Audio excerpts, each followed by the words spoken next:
to the program. This is What's Your Story? I am Catherine Mwangi here at the Villa Rosa Kempinski. Special gratitude to the management for granting us the business suite tonight to take this particular story from.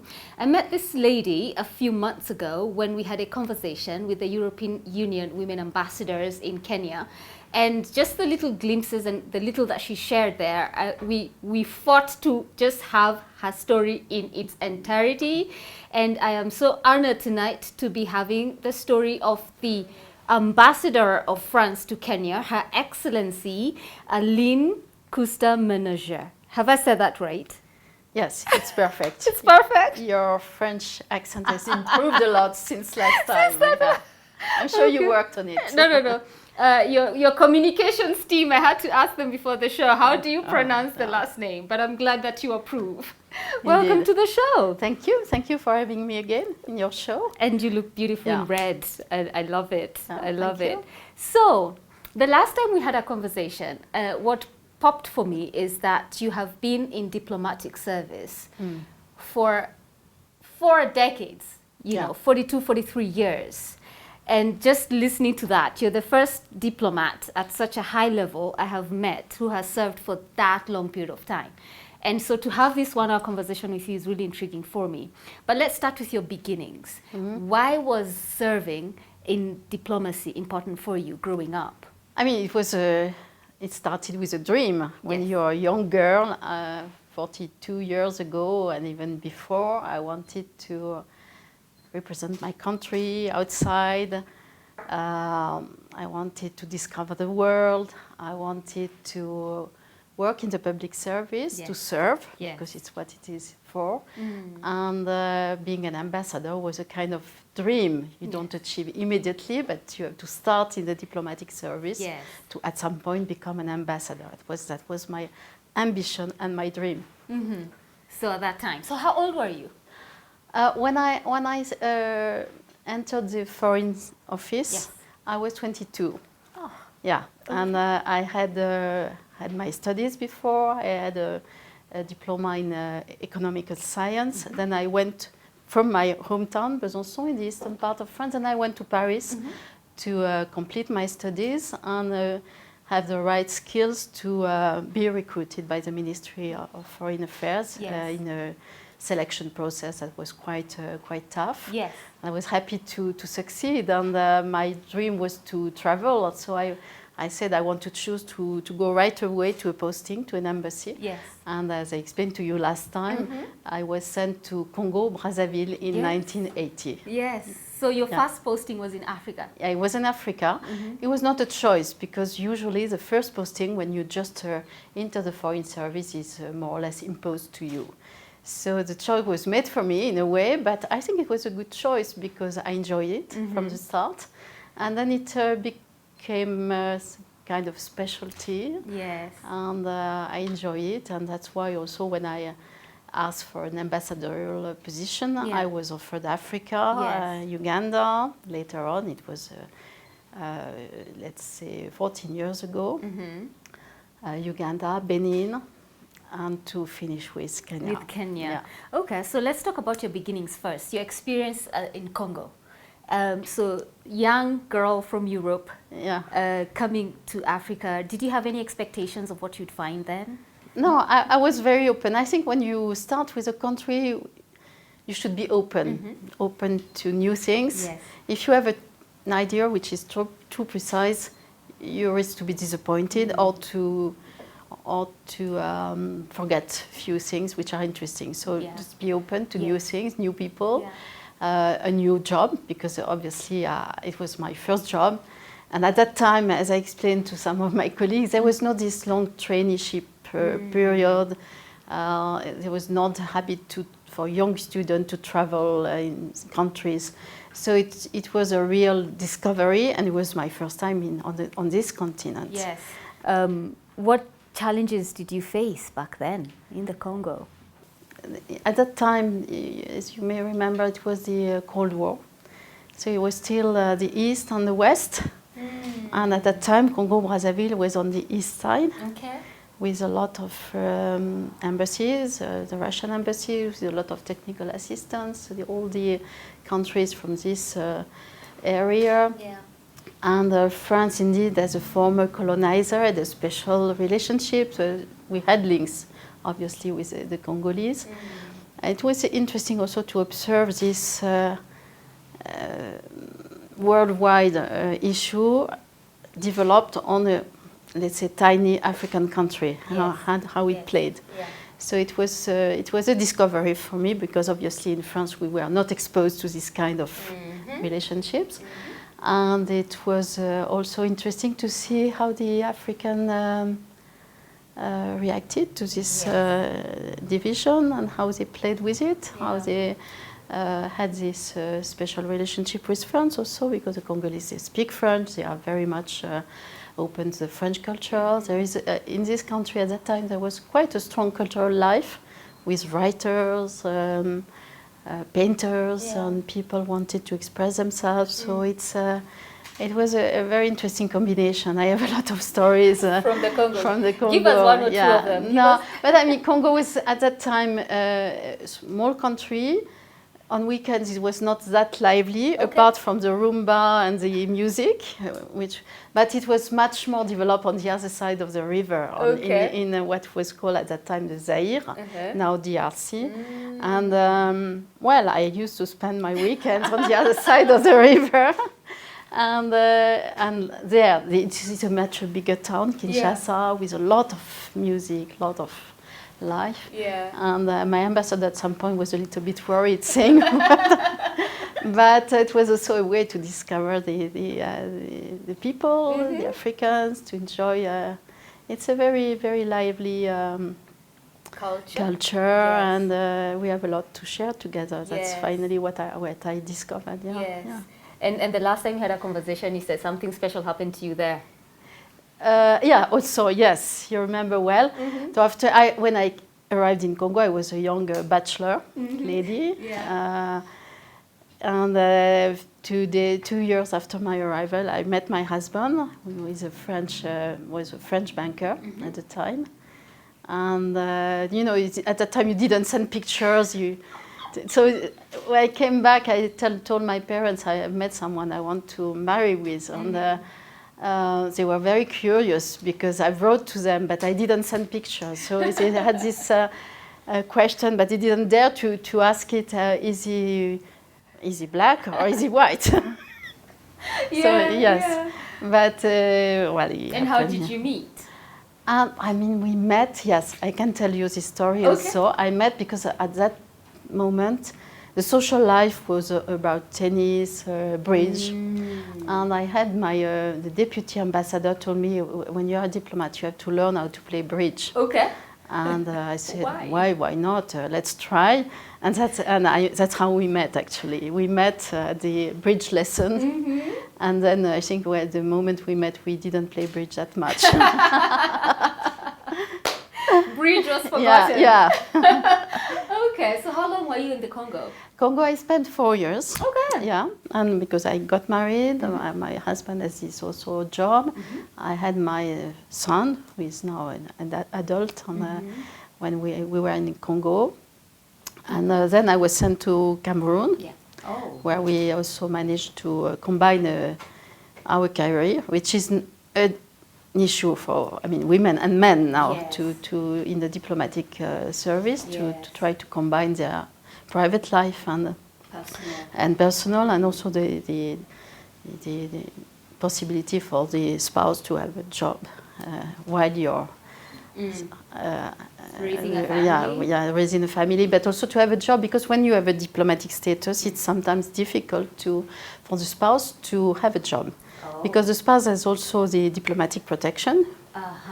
And some countries, and it's the case in Kenya actually, don't allow the spouses to access to the work market. Oh, I see. Yeah, unless you have special agreements, which is the case with some countries, because there is a common interest for your diplomatic families to be able to also find a job on the market.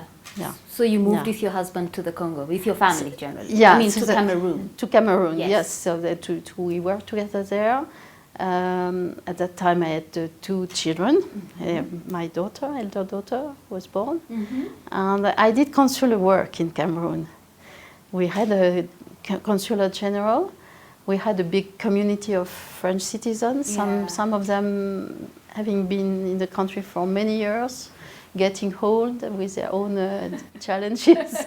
We had also a few crooks coming around, so I had to deal with that. Yeah. I had to visit the prisons. Oh. When you are consul, you have to visit your own citizen in prison. Yeah. Yes. You take care of your people wherever. Yeah. So it's part of the job. So Yes.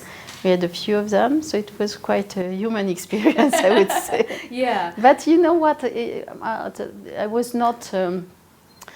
It was not my choice to do consular work, but I had to adapt because of this double career and so on. Okay. And I did this. I was at the beginning of a career, but it brought me a lot in terms of experience, the way to handle some difficult situations, to have some diplomatic talks with the police, Yes. and I think that later on, as an ambassador, it was an asset. Yeah. It was an asset. Of Yeah. experience. Yeah. So Yeah. how was it then? So you're raising a family, Yeah. newly married, or at least the marriage is very Yeah. young, Yeah. and you have small babies, Yeah. and you're working at the embassy Yeah. in this role. How are you able to juggle?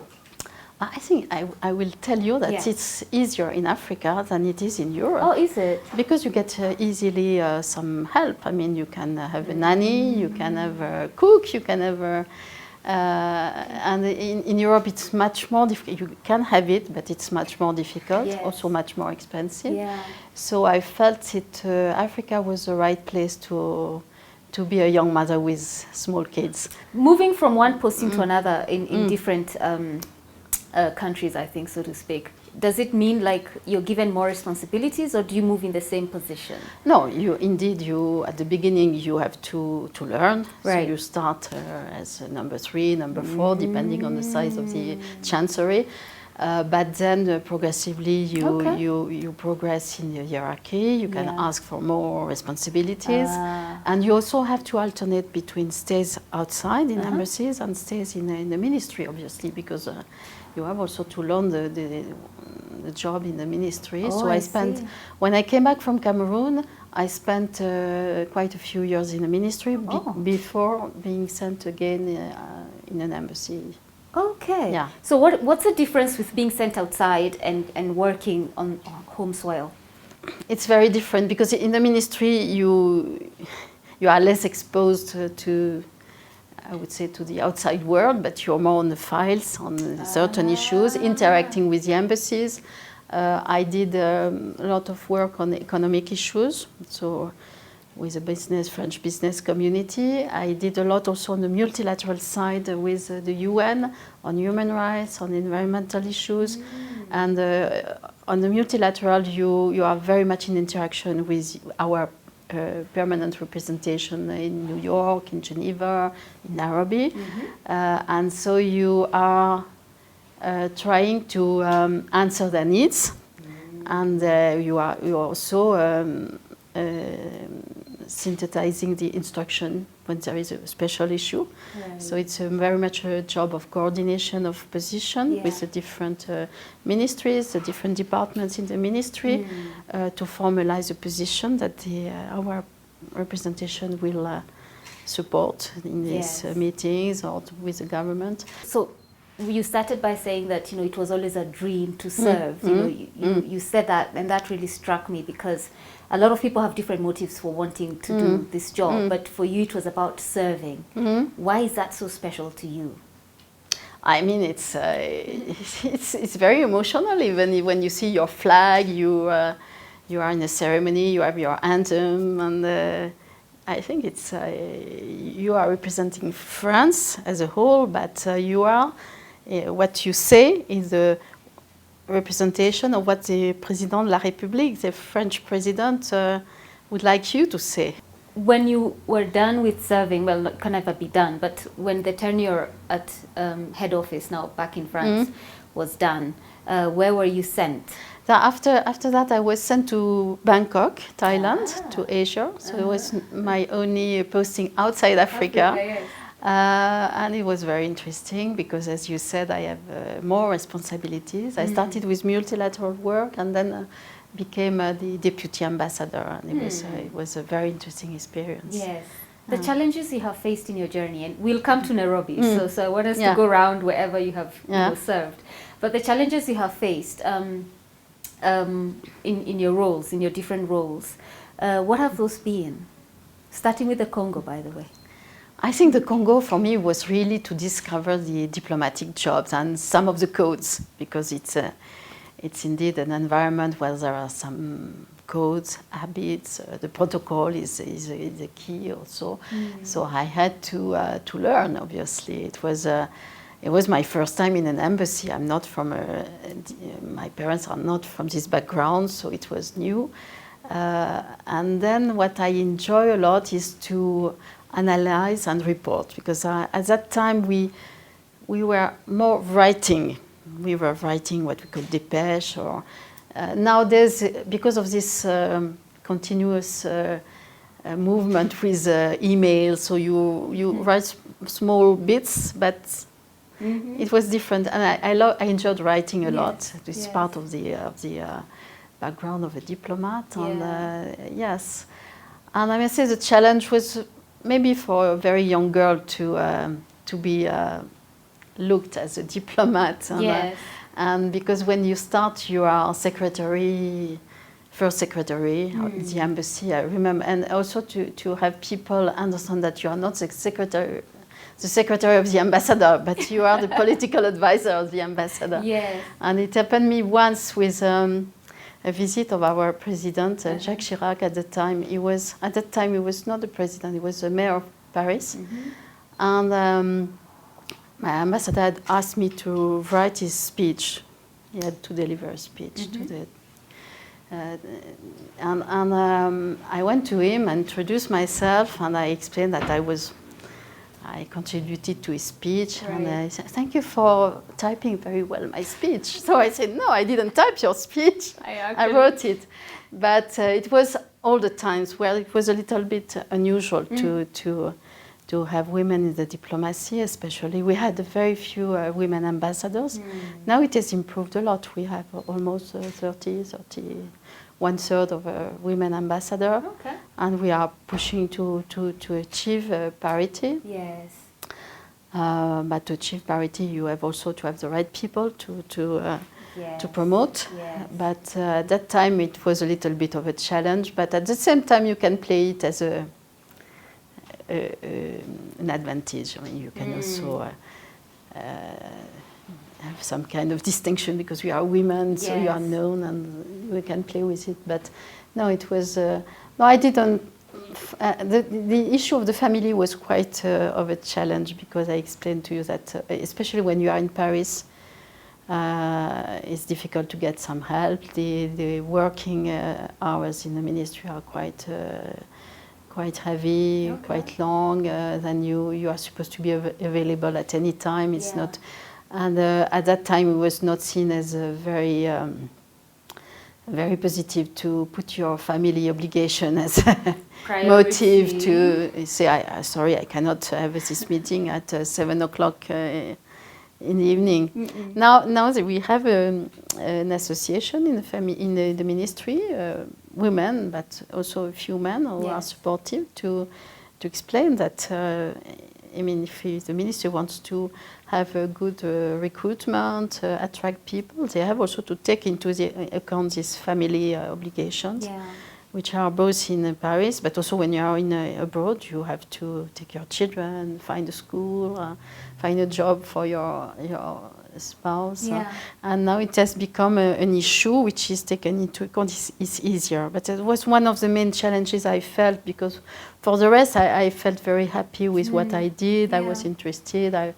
it's a job where you can switch from consular work to a multilateral work. So you have different kind of jobs at the same time, and that was one of the attractiveness of this ministry was to be able to change, not to stay on the same place, on the same issues. It depends on your personality, but I'm more of a person that likes variety and changing and challenges. Yeah. Of course, I mean, you were crossing the river to go to the other side of Congo for nightlife, so of course.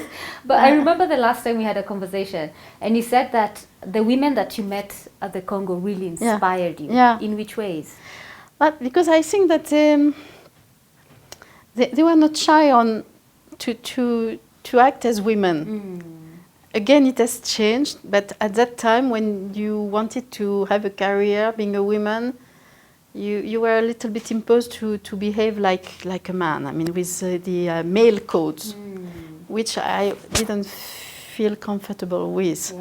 And I felt that the African women had more freedom on this side. They have other challenges, obviously, but they were not reproached to be women, if you see what I mean. So maybe I can tell an anecdote. I remember once a minister, a French minister, visiting his counterpart in Cameroon. I think she was a minister of justice. She was a woman at a big position, justice. And the minister was waiting in the waiting room for the meeting, and was a little bit impatient, saying, wow, why is it so long? And someone came out of the room saying, you have to wait a little bit, the minister is feeding her baby. So I can tell you that this kind of thing could never have happened in Europe. And I felt it was a way to really... the way of life. Way of life, and also to bring more freedom to women to both being what they want to be on a private basis, and also have career and be recognized as women. And that doesn't mean that African women don't have challenges, but we have also our own challenges, and sometimes we have to share good practices. Yes. Okay, so our conversation continues in a short while. For now, we take a quick commercial break. We come back and we find out what are the milestones that Her Excellency has achieved between France and Kenya during her tenure here, and also some news that she'll be breaking, so do not go too far. What's Your Story is back after the break.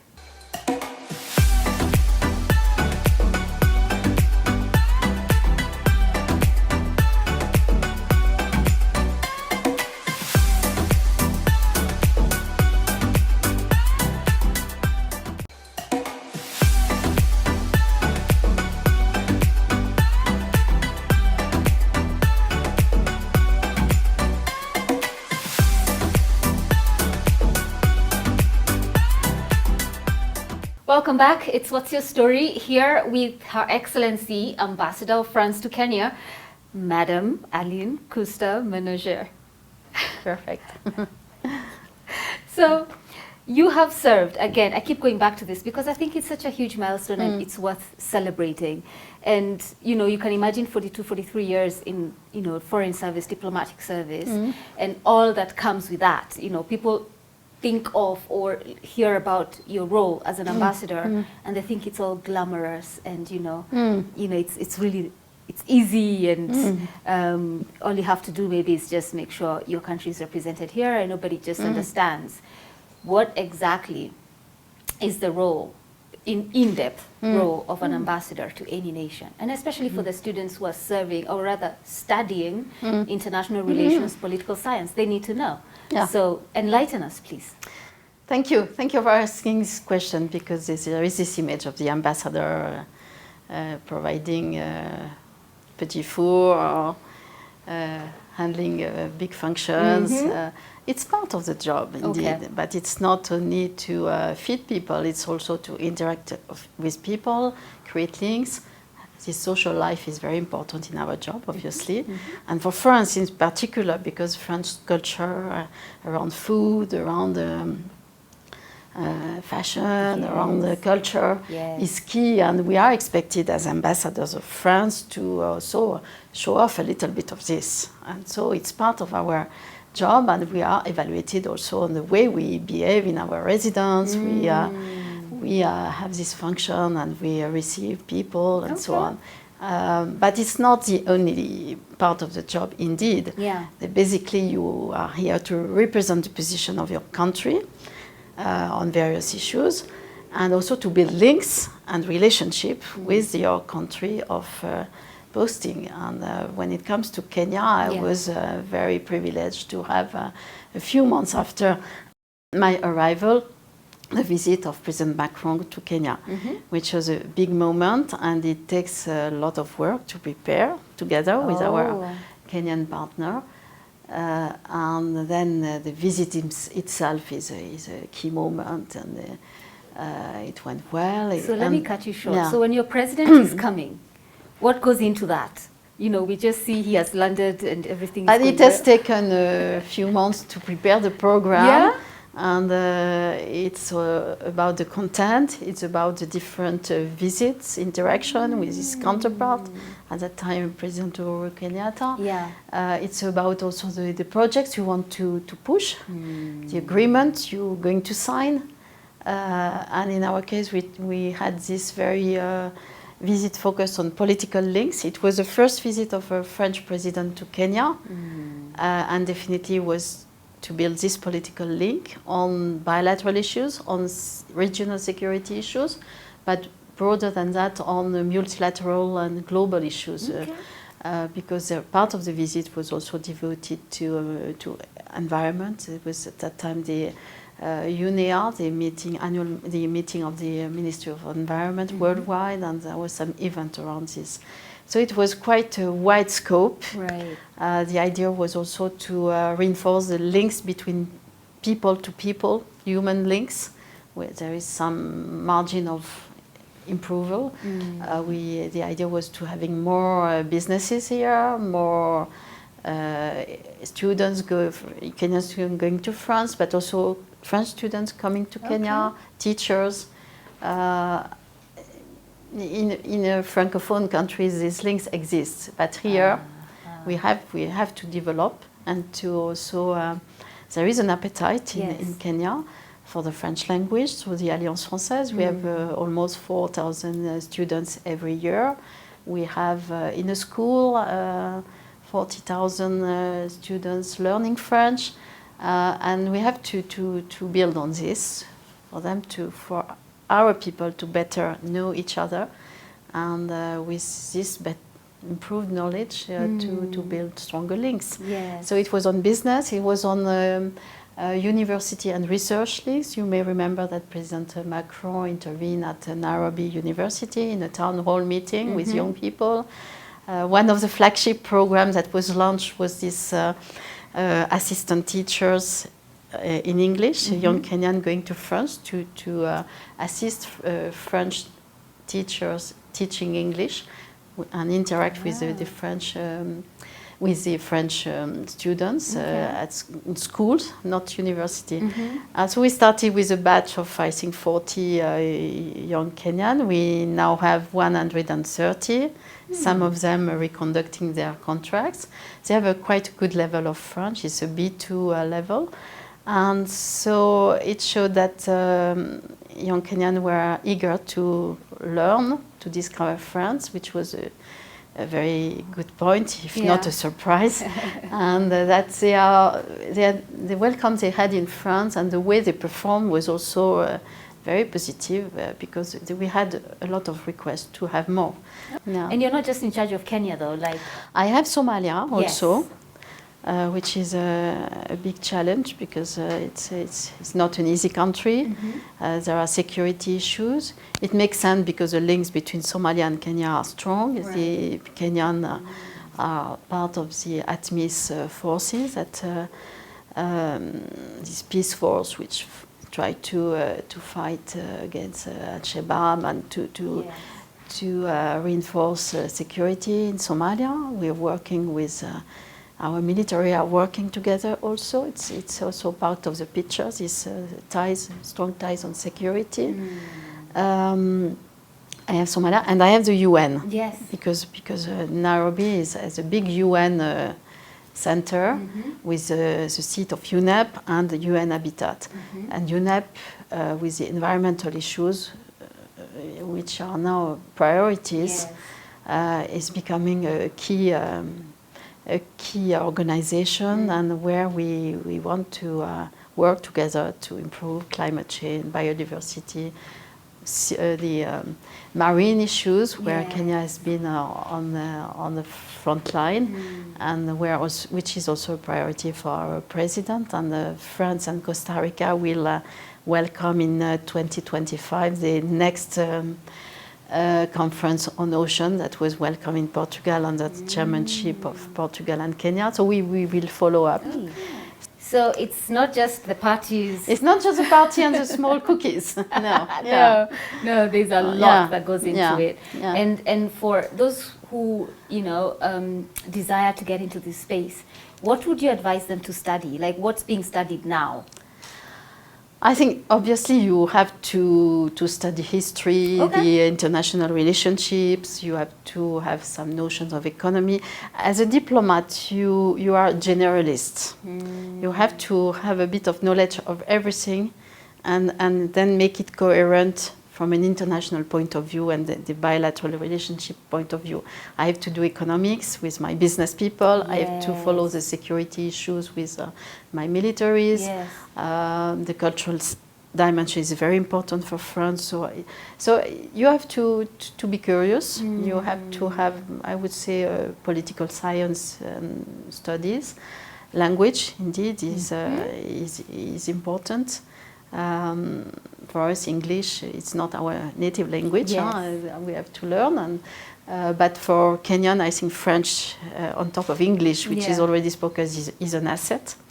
If you have special languages, Arabic, Russian, Chinese, Swahili, it's a plus indeed. And then I would say you learn during your different posting. It's a learning process before becoming an ambassador, where you manage your team and you are a senior diplomat. So what does a bad day look like? Well, a bad day look like when you have a very, sometimes you have a very heavy day with having to go from an issue to another. So it's a very tricky gymnastic in a way. You have to start with telling your life, then you have to go and meet the military people, and then you have to offer a function at your residence where you have a speech to make and be agreeable to people even though you are tired. So, but it's what also makes the job exciting. Yes. So I think there is no real bad day. A bad day would be a day where you have no meetings with anybody. You wait for your appointment with this or this minister not coming, and you're at your office doing nothing and waiting. That would be a bad day. Yes. I see. So the times when we see maybe an ambassador in whichever country has made an error in speech, they've made a diplomatic gaffe. So for you watching something like that, are you, because there's this phrase we say to people, do you want a diplomatic answer or do you want the truth? So does diplomacy mean it won't be true? No, I mean, you are diplomats. So what you're saying is a word that could be said by your president. It's at the position of your country.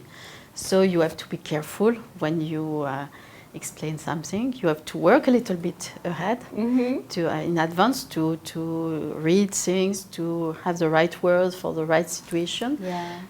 So this is that doesn't mean that it is not the truth. It's a way to put words in the right way to really express a position which is not yours, but which is one of your country. Diplomacy is that it doesn't mean that you don't say the truth. It's the way you say it that Yeah, matters. the way to say it, because Yes. you have to achieve an objective, Yes. to maintain the links, or to build some peace, or to so this is a process. So it's not a one-way conversation. It's Okay. Two things stand out for me from what you've said. First, you're not speaking for yourself, you're speaking for your president or for your country. Yeah. And two, it doesn't matter what's in between here. We are all looking for the objective. Yeah. That's the outcome. The is what outcome. matters. Yeah. That's profound for Yeah, me. yeah. Because I will fight in the middle here. I don't care about the outcome. Yeah. But you've just just how you've explained it, I see it. And not just, I think, in diplomacy, I think just in life. In life also, Yes. these skills can be helpful. Yeah. So you've served in Kenya for 4 years. Yes. Yes. And this is your last posting. Yes. I shouldn't be the one to break the news. Yeah, I can break the news if you break want. the Yes, yes. I've been here for 4 years. I've been lucky enough to be able to do a 4th year to a mission, which is normally for us French ambassadors 3 years, because I enjoyed my job here. And as I explained to some of my colleagues, there are never 2 ambassadors in a post at the same time. There is no overlapping, because there is only one ambassador that can speak for the president. You cannot have 2 ambassadors saying different things. So we are not going to cross each other. So when I finish my mission, the next ambassador will come, and he will be the one talking to the authorities, and he will be in full capacity when he will have presented his credential to His Excellency President Ruto. So it's also a process. Yes. So you don't hand over? No. In person? No, we don't hand over. What we do, we prepare in Paris. I met him in Paris. Okay. We had meetings with our African department. He will be instructed on certain issues, but we have no overlapping in the country. Amazing. It's not. I know the militaries, they have some overlapping, but the diplomats, they are mandated by the president, and the only one is able to speak. Yes. We cannot be 2 at the same time. Yeah. I see that. That's also very enlightening for me. I didn't know that. Yeah. I didn't know that. Okay. So the 4 years you've been here, not just in Kenya, served in countries in Africa, outside Africa, of course, a 4-decade legacy. How do you even start to select what the best thing about it has been? I think you should not see things like that. No? You should not. No, Okay. because sometimes what country have you prefer? No, it's a process. You progress in the career. Yeah. I started with Uganda. Kenya obviously was a wider, more responsibilities, more business interests, more Somalia, the UN. So no, but I enjoyed globally. I think I enjoyed all my posting. Yeah. I enjoyed Kenya indeed, Yeah. because it was a wide range of issues. It was probably the richest mission I had. Security issues were strong also with Somalia, which was something quite new for me. I enjoyed also the promoting the business interests and interacting with the business community. French, Kenyan. We did a lot. We had a lot of results in this field. Yes. I think we have. From the visit of our presidents, we at that time we have around 100 French companies here. We have now 130. Oh wow! So it's a big increase, and it's what was rewarding that we had a lot of results, and there is clearly an appetite for this relationship, which will continue. Do you feel you have achieved the dream of that 22-year-old girl? I think so. Yeah, I think so. And what I can tell you that it seemed very short to me. Yeah? Yes. Yeah. Yeah. Yeah. It comes very, very, very quickly. Yeah. Because there is no fatigue, because you change of post. You have new issues to tackle, so it goes very, very fast. Yeah. Amazing. Yeah. So what do you plan to do? Do you know what you want to do after this? First, to rest a little bit. Now to do some more trips in Kenya. I will stay a little bit on a private basis to enjoy Kenya on a slower pace. Yes, yes. And then go back to France. I have grandchildren, I have family. And I will probably travel a little bit more to certain areas I haven't visited. probably come back to Kenya to visit my son and grandchildren. Yes. And I'll see. I'm not the kind of person wanted to do again what I have done. Yeah. And find another job. No, I think I will enjoy life. If I can share my experience with women, with young diplomats, I will do it very happily. Yes. But yes, enjoy life, enjoy France, enjoy Paris, the cultural life. I had quite a busy life with a family life, children, and a professional life. So when you get older, you want to slow down a little bit, maybe have more time for yourself. That's it. Yeah. Wow. Yeah. So you're saying Kwaheri to Kenya?